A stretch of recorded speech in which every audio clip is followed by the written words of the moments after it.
अस्सलामु अलैकुम वरहमतुल्लाहि वबरकातुहू। मैं सज्जाद सरफराज जमात दहम का फ़िज़िकल साइंस का चौथा लेसन मुननी सतहों से इनताफ़ नूर का दूसरा पार्ट पढ़ना है। दूसरे पार्ट में है ख़याल का बनना, मुननी सतहों का ज़ाब्ता अक्स करना, यानी मुननी सतहों का ज़ाब्ता हमको अक्स करना है। ये हमारा दूसरा पार्ट है चौथे लेसन का। तो ख़याल का बनना क्या हो सकता है, ख़याल कैसे बनता है, ख़याल का बनना क्या है और उसका ज़ाब्ता कैसे अक्स करना है, मैं आपको बताता हूँ। तो हमको मुनहनी सतहों किसी भी दो वास्तों में किस तरह मुनहनी सतहें दो वास्तों को जुदा करती है, जबकि इनके इनताफ़ नुमाओं को इस्तेमाल किया जाता है। इनताफ़ नुमाओं के बारे में आप 9th के अंदर पढ़ चुके हैं कि इनताफ़ या इनताफ़ नुमा किसको कहते हैं। फिर उनकी कीमत भी 9th के अंदर दी गई कि इनताफ़ नुमाओं के मुख्तलिफ़ अशियाओं की कीमतें कितनी होती है।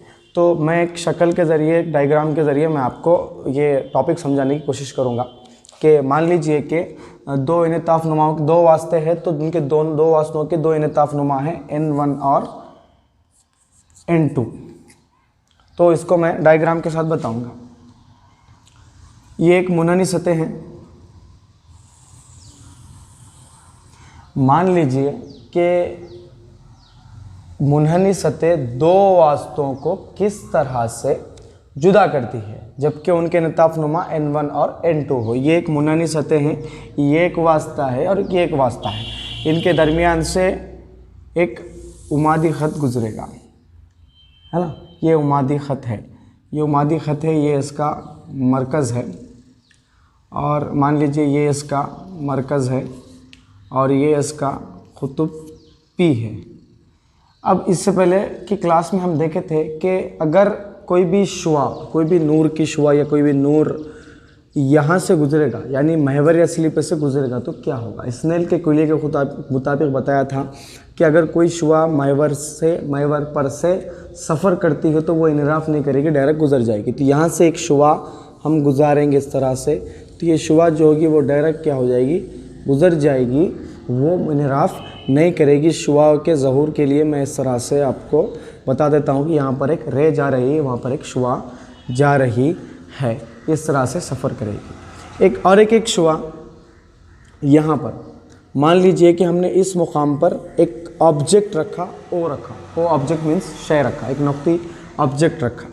ऑब्जेक्ट से जो शुआएँ निकलेगी वो इस तरह से सफ़र करेगी। सफ़र करते हुए मुनहनी सतह के एक मुकाम पर जाकर रुक जाएगी। इस नुक्ते को हम ए बोलेंगे, इस नुक्ते को हम क्या बोलेंगे, ए बोलेंगे। तो इस मरकज़ से हम एक उमूद गुजारेंगे, इस तरह से हमें क्या करेंगे, उमूद गुजारेंगे, मरकज़ से एक उमूद गुजारेंगे।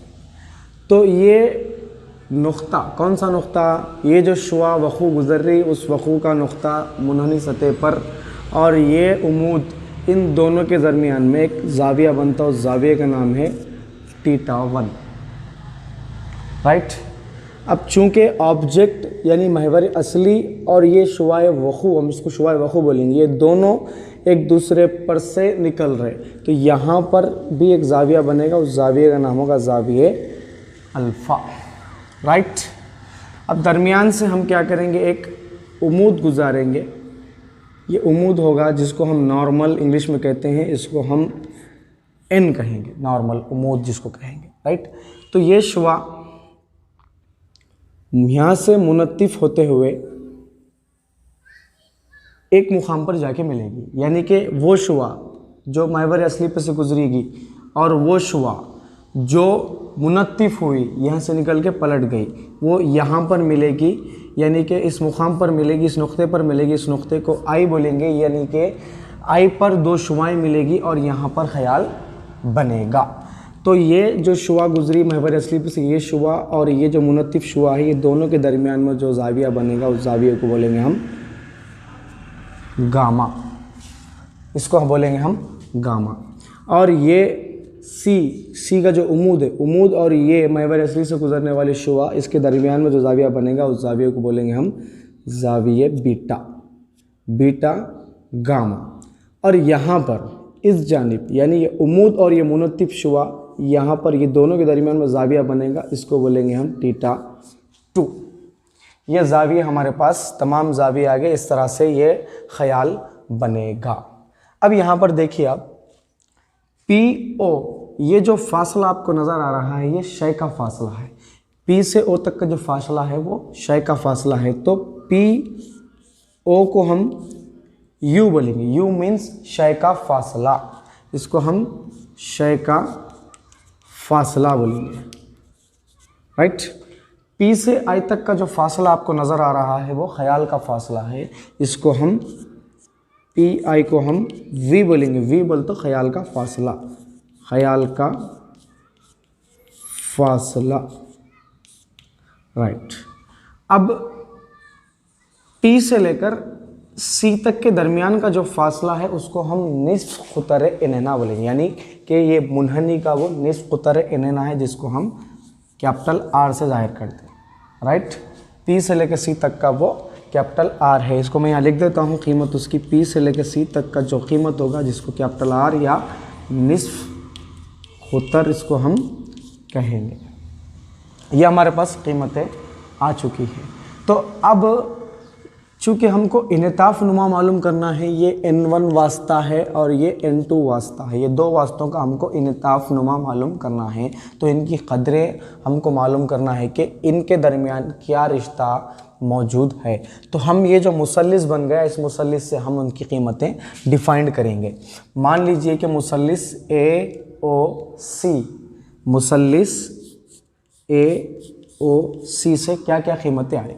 मुसल्लिस ए ओ सी में थीटा 1 एक ज़ाब्ता है, अल्फ़ा एक ज़ाब्ता है, राइट, ये ज़ाब्ता है, फिर बीटा एक ज़ाब्ता है। ए ओ सी, अल्फ़ा, बीटा और थीटा 1, इनसे हम इसकी कीमतें दरियाफ़्त करेंगे। थीटा 1 मसावी है अल्फ़ा प्लस बीटा, ये हो गया मुसल्लिस ए ओ सी से। अब मुसल्लिस ए एन आई से या ए सी आई से, हम मुसल्लिस ए सी आई से मालूम, ए सी आई पहले लिखेंगे, इससे हम पहले करेंगे, ए सी आई से हम पहले करेंगे। ए सी आई में बीटा है, गामा है, थीटा 2 है, तो इसकी कीमतें इस तरह से आएगी। बीटा मसावी है theta 2 plus gamma, theta 2 plus gamma. अब चूँकि हमको थीटा की वैल्यू होना, इसलिए हम थीटा को मसावत के इस जानिब ले लेंगे। Theta 2 is equal to beta को उस जानिब कर देंगे, बीटा प्लस है, अलामत प्लस है उसकी, अगर वो मसावत के उस जानिब जाएगा तो माइनस हो जाएगा, बीटा माइनस गामा, यानी कि हम गामा को इधर कर दे रहे हैं, वो अलामत क्या हो जाएगी, माइनस हो जाएगी। ये हमको मसावत आ गई यहाँ पे, यहाँ तक हमको मालूम हो गया। अब हम स्नेल का कुलिया पढ़े थे, स्नेल के कुलिये का फार्मूला है N1 sine I is equal to N2 sine R. ये हम फार्मूला पढ़े थे, ये फार्मूले को हम यहाँ पर इस्तेमाल करेंगे, स्नेल का कुलिया हम यहाँ पर इस्तेमाल करेंगे। किस तरह से, N1 वो I और R को चेंज करके हम थीटा 1 और थीटा 2 में लिखेंगे। N1 sine theta 1 is equal to N2 sine theta 2, right. अब हमारे पास थीटा 1 और थीटा 2 की वैल्यू मौजूद है, ये थीटा 1 की वैल्यू है और ये थीटा 2 की वैल्यू है यहाँ पर। तो ये थीटा की कीमत हम इस मसावत के अंदर दर्ज कर देंगे। ये मसावत है N1 साइन थीटा 1 की क्या वैल्यू है, alpha plus beta, N1 sine alpha plus beta is equal to N2 sine, इसकी क्या वैल्यू है, beta minus gamma, beta minus gamma. अब ये हमारे पास वैल्यूज़ आ गए। अब आप देखिए इस डायग्राम के अंदर, इस शुआई खाके के अंदर देखिए कि ये जो शुआई वखू है, ये जो शुआई मुनत्तिफ़ है, वो महवर असली से बिल्कुल क़रीब है। अगर ये महवर असली से बिल्कुल क़रीब है तब ये जो वैल्यू दरकार होगी वो इस तरह से आएगी। N1 sine alpha plus beta जो हो जाएगा वो इस तरह से हो जाएगा, अल्फ़ा प्लस बीटा, सिर्फ अल्फ़ा प्लस बीटा हो जाएगा। और N2 sign beta minus gamma जो होगा वो सिर्फ बीटा माइनस गामा हो जाएगा। ये मसावातें अब हम क्या करेंगे, इसके अंदर दर्ज कर देंगे। N1 alpha plus beta, sign हट जाएगा वहाँ से, N2 बीटा माइनस गामा, ये वैल्यू हमको आ गई। अब आप क्या कीजिए, ये इन से इन दोनों को ज़रब दे लीजिए, चूँकि दोनों के दरमियान में ज़रब की अलामत है इसलिए वहाँ पर ज़रब दे लीजिए। N1 alpha plus N1 beta is equal to N2 beta minus N2 alpha. अब आप ये वैल्यूज़ को आप जो है सो मालूम कर लिए। इसके बाद क्या करना है, इसके बाद क्या अमल आएगा। तो मैं अभी बोला था कि चूँकि शुआएँ बिल्कुल इससे करीब है तो अल्फ़ा बीटा और गामा की जो वैल्यूज़ होगी बिल्कुल कम हो जाएगी। वो कम क्यों होगी, वो इसलिए कम होगी क्योंकि जो शुआएँ हैं वो महवर असली से बिल्कुल करीब में है। जब करीब होगी तो उनकी जो क़दरें होंगी ज़ावियों की वो क़दरें कम हो जाएगी। उनके ज़ावियों की क़दरों को हम इस तरह से लिखेंगे, tan alpha is equal to AN by NO। ये कहाँ से आया, AN बाई NO कहाँ से आया। तो आप देखिए ये ज़ाविया अल्फ़ा AOC के अंदर बने हुआ है। तो यहाँ पर चूँकि उमूद AN मौजूद है तो इसकी मदद से, चूँकि ये ज़ाविये से हम, ये मुसल्लिस के ज़ाविये से हम, ये ट्राइंगल से हम ये ज़ाविया अक्स करें तो AN बाई NO ये इस तरह से आया। ये वैल्यू होगी अल्फ़ा की।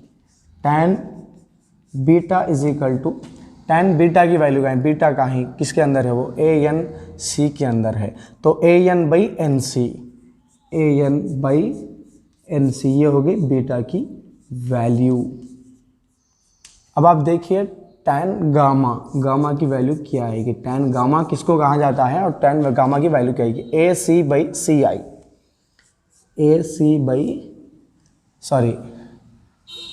AN बाई NI उसकी वैल्यू मालूम होगी। ये हो गई गामा की वैल्यू। ये कहाँ से आई, इसी शक्ल में से जो मुसल्लिसात हम लिए उसी की वैल्यू हम यहाँ पर दर्ज कर देंगे।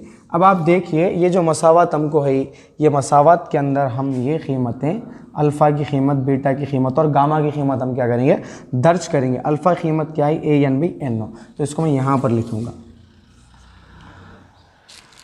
N1 अल्फ़ा की वैल्यू क्या आई, AN बाई NO प्लस उसके बाद N1 बीटा की कीमत, N1 बीटा की कीमत AN by NC right is equal to N2 by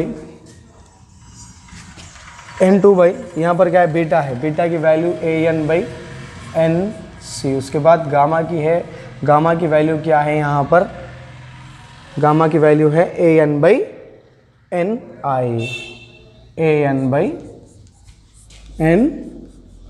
ये वैल्यूज हमको मालूम हो गए।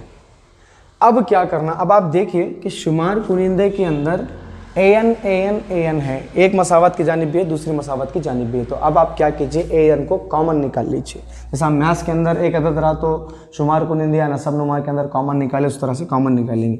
AN कॉमन निकाल लीजिए, N1 कॉमन निकालिए, कुछ भी नहीं बचा, NO बचा, प्लस N1 का N1 कुछ भी नहीं बचा, एक बचा, कॉमन निकालिए वो NC। N2 यहाँ पर भी AN कॉमन निकाल लीजिए। उसके बाद आप क्या कीजिए, N2 यहाँ पर कुछ भी नहीं बचा, NC minus N2 by 1 by NI right. दोनों मसावत की जानिब भी AN है, AN कैंसल हो जाता राइट। अब आप इसको ज़रब दे लीजिए, N1 by NO plus N1 by NC gives us N2 by NC minus N2 by NI। अब आप देखिए ये मसावत हमको हासिल होगी। अब इस शक्ल में देखिए आप, इस शक्ल के अंदर चूँकि दोनों वास्तों का जिक्र कर रहे हैं N1 और N2 का, तो इस शक्ल के अंदर दोनों वास्तों में ये जो N है, N महवर असली पर P के साथ में ही, एक ही सतह पर दोनों हैं, इसलिए N जो मुश्तरका नुक्ता है वो खुतुब P के मुंतबिक हो जाएगा। मतलब होगा ये कि N जो होगा वो P के मसावी हो जाएगा, यानी जहाँ जहाँ भी N होगा वहाँ वहाँ हमको P लिखना पड़ेगा। जैसा कि NO, NC और NI है, यहाँ पर लिख रहा हूँ मैं, NO हो जाएगा PO, NC हो जाएगा PC और NI हो जाएगा PI। ये कैसा लिखे हम, चूँकि हम फासले की पैमाइश कर रहे हैं तो हम यहाँ पर मसावात के यहाँ पर एक लाइन उर्दू में ये लिखेंगे, क्योंकि दोनों महवर असली या उमादी ख़त के एक ही सतह पर है, इसलिए इन मुश्तरका नुक्ता या उमूद पी खुतुब के मुंतबिक हो जाएगा, इसलिए उसकी कीमतें वहाँ पर इस तरह से बदलेंगी। तो ये कीमतें हम मसावात में दर्ज करने पर N1/NO PO हो गया, N1 NC जाके PC हो गया, N2 NC जाके PC हो गया, माइनस N2/NI जाके PI हो गया। अब आप देखिए ये मसावात है, ये PC यानी दोनों को शुमार कुनिंदों में PC है, तो ये PC वालों को एक जगह कर लेंगे जिसके पास शुमार कुनिंदे नसब नुमा में सेम है। तो आप ये N1/PO ये माइनस है, इसको मसावात के इधर ला लीजिए, ये प्लस हो जाएगा N2/PI इजिकल टू ये N2 का N2 जैसा का वैसा, PC का PC जैसा का वैसा। अब ये प्लस है, उधर जाके क्या हो जाएगा, माइनस हो जाएगा N1/PC। चूँकि दोनों के शुमार कुनिंदा एक जैसा है, आप कॉमन निकाल लीजिए, इसको कॉमन निकाल लीजिए। कॉमन निकालने के बाद आपको किस तरह से आएगा, कॉमन निकाल लीजिए। कॉमन निकालने के बाद आपको इस तरह से आएगा N1PO plus N2PI is equal to, आप कॉमन निकाल लीजिए N2 माइनस N1 बटा हुआ PC आ जाएगा। ये आपको मसावत इस तरह से यहाँ पर आ जाएगी। ये मसावत कहाँ से अक्स करें हम, ये मसावत जो है हम जो शक्ल दिया गया है उस शक्ल के अंदर से हम मसावत इसको अक्स करें हैं। अब चूँकि मैं आपको शुरू में जिक्र करा था कि PO जो होगा वो U होगा, यानी ख्याल का शाय का फासला होगा, PI जो होगा वो ख्याल का फासला होगा, PC जो होगा वो R होगा। तो यहाँ पर एक बात जहन में रखने की ये है, अब इस मसावत को मज़ीद आगे बढ़ाने से पहले चंद बातें मैं आपके सामने पेश करना चाह रहा हूँ कि इनताफ़ नुमाओं के अंदर, मुननी सतह की इनताफ़ नुमाओं के अंदर जो शय के साथ या ख़याल के साथ जो कीमतें दी जाती है उनमें अलामत इस्तेमाल किस तरह से करना चाहिए, उसके चंद पॉइंट, यानी मुननी सतहों में जो सूदमंद तरीक़े होते हैं अलामतों के, अलामत के इजहार के, वो किस तरह से किए जाते हैं। 4 पॉइंट है, मैं आपके सामने डिस्कस करता हूँ। उसी पॉइंट्स को मद्देनज़र रखते हुए इनकी कीमतें में हमको अलामतें तय करना होता है, जिसको अलामती इज़हार भी कहा जाता है। तो क्या क्या होते हैं, पहली चीज़ तो तमाम फासले खुतुब से पैमाइश करते, ये आप एक ज़हन में रख लीजिए कि जितने भी फासले हम ले रहे, शाही क्यों नहीं दीजिए, ख्याल क्यों नहीं दीजिए, कोई और फासला होने दीजिए, वो तमाम के तमाम फासले खुतुब से लिए जाते हैं। ये जो खुतुब होता है मुननी सतह का मरकज़, मतलब दरमियानी जो हिस्सा होता है, उससे तमाम फासले लिए जाते हैं। दूसरा पॉइंट ये है कि शुआए वखू की सिमत में जो फासले हैं, अब ये शुआए वखू यानी जो शुआ ज़ाहिर हो रही है अभी, उसकी सिमत में जो भी फासले लिए जाते हैं वो तमाम के तमाम फासले मुस्बित होते हैं। ये शुआए वखू मान लीजिए, ये शुआए वखू के तमाम फासले मुस्बित होते हैं। दूसरा पॉइंट। तीसरा पॉइंट ये है कि शुआए वखू, अब ये शुआए वखू है, इसके फासले मुस्बित होते हैं, तो जाहिर सी बात है कि शुआए वखू के जो मुखालिफ सिमत में होती है, जो भी शुआ ज़ाहिर हो रही मुखालिफ सिमत में, उसके तमाम के तमाम जो फासले होते हैं वो मनफी में लिए जाते हैं। ये तीसरी बात। चौथी बात ये है कि ये महवर है, ये महवर है या महवर असली, आप क्या भी बोलिए उसको, महवर के उमूदन, ये महवर है, महवर के ये उमूदन, ये उमूद है महवर। महवर के उमूद की जितनी भी बुलंदियाँ होती है, ऊपर की जितनी बुलंदियाँ होती है, महवर के ऊपर की जितनी बुलंदियाँ होती है वो प्लस में लेते, महवर के ऊपर की जितनी भी बुलंदी होती है वो प्लस में लेते, महवर के नीचे की जितनी भी फासलों की कीमतें होती है उसको मनफी लेते, यानी माइनस के नीचे, सॉरी, महवर के नीचे के जितने भी फासले होते हैं वो माइनस में लेते हैं, महवर के बुलंदी पे जितने फासले होते हैं वो प्लस में ले जाती है। ये 5 पॉइंट इंतहाई अहम है। सवाल भी पूछता बाद मरतबा ऐसा कि मुननी सतहों के जो इतलाक़ होते अलामतों का, या अलामती इजहार किसको कहते हैं, या अलामती इजहार की पैमाइश किस तरह से की जाती है, 5 पॉइंट आपको जवाब के अंदर लिखना पड़ता है। इंपॉर्टेंट है, इसको याद भी आपको रखना। मसावत हमको हासिल हुई, इस मसावत को मसावत नंबर 4 बोलेंगे। ये मसावत नंबर 4 जो है, ये मसावत नंबर 4 में हम क्या करेंगे, ये जो दी कीमतें हमको डालना है, जैसा कि हम कीमतें शुरू में डायग्नोस करे थे, PO U के बराबर है, PI V है, PC R है। अब इनको अलामती लिहाज से अगर मैं लिखूंगा तो इस तरह से आएगा, PO is equal to minus U हो जाएगा। ये माइनस U क्यों होगा, ये माइनस U क्यों हो जाएगा, क्योंकि ये खुतुब के नीचे है, महवर के नीचे है ये, तो महवर के नीचे की जितनी भी कीमतें हैं माइनस में रहते हैं।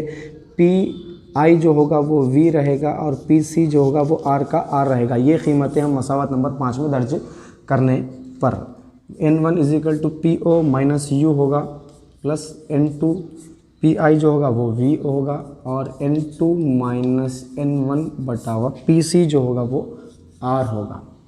ये कीमतें आ गई हमको, राइट।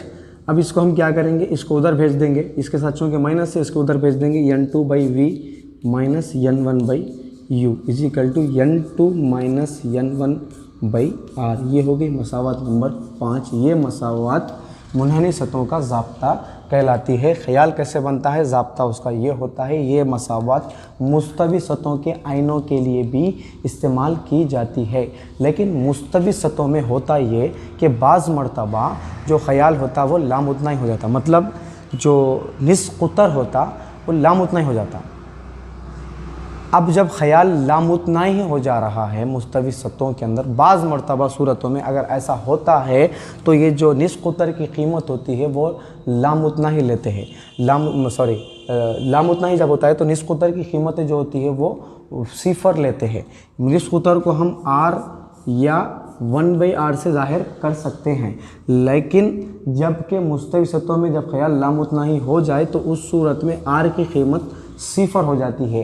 सिफर जब होती है तो जवाब कैसा आता है, देखिए N2 by V minus N1 by U। अब ये 1/R है, समझिए ये 1 है, ये R है, क्या हो जा रही है, सिफर हो जा रही, तो सिफर डाल देंगे हम। इसको मसावत के उधर भेजा दी, N2 by V is equal to N1 by U। ये जो कीमत है ये कीमत उस सूरत में मुस्तवी आइनों का ज़ाब्ता है जिस सूरत में ख्याल लामुतनाई सूरत में बनता है। लेकिन मुनहनी सतहों का जो ज़ाब्ता का अक्स करना है वो N2 by V minus N1 by U is equal to N2 minus N1 by R। ये इंपॉर्टेंट ज़ाब्ता है, सिर्फ हम एक ख्याल के बनने से मुनहनी सतह पर उससे हम इसको हासिल करें। थोड़ा सा मैथ्स इसके अंदर शामिल है, आप कुछ भी नहीं है, बहुत आसान है। आप अगर ख्याल पर फोकस करेंगे तो आपको आसानी से जवाब इसका आ जाता है। और 2-3 मिसालें इसके नीचे दी गई है। मिसालें उतनी इंपॉर्टेंट नहीं है, लेकिन आप ये फार्मूले के थ्रू उन मिसालों को हल कर सकते। आप उसको एक बार हल कर लीजिए। आज की हमारी पार्ट 2 क्लास ख़त्म हुई। मैं उम्मीद करता हूँ कि आपको मेरी क्लास समझ में होगी। जज़ाक